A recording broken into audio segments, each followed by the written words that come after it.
We recognize that the transformation of France Telecom led to individual sufferings, which the company, alas, wasn't always able to prevent. In some cases, these sufferings can be addressed through damages, but we contest that there was generalized moral harassment.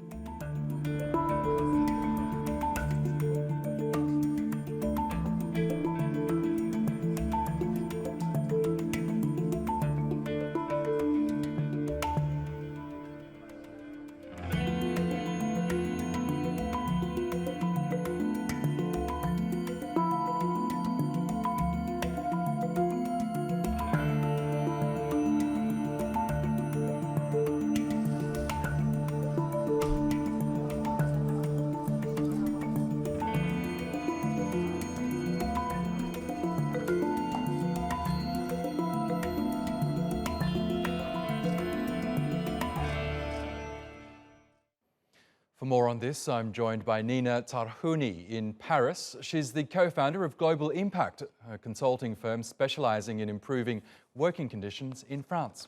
Welcome to Money Talks, Nina. Now, this trial really has shocked France, hasn't it? The core allegation is that these former bosses from France Telecom deliberately harassed thousands of its workers in order to drive them out of the company. Are you shocked by this allegation? No, I'm not shocked by those allegations because the history of this company is that it was a public company which became private company. And they have a plan called Plan Next, which the objective was to make 22,000 people leave. So they put in place a toxic management to make people leave, and the CEO wrote in an email, we will make them leave by the door or by the window. So they knew what happened in the company. Yes, and that quote, by the door or by the window, implies that, sadly, that they would be happy for them to perhaps take their own lives. And that is another allegation, that these former bosses contributed to more than 19, if not 35 workers taking their own lives. Do you think these bosses are directly responsible for their deaths? Yes, they are in a manner responsible for their deaths because in their process of transformations, they didn't use the human aspects to show, to make a better working condition for workers.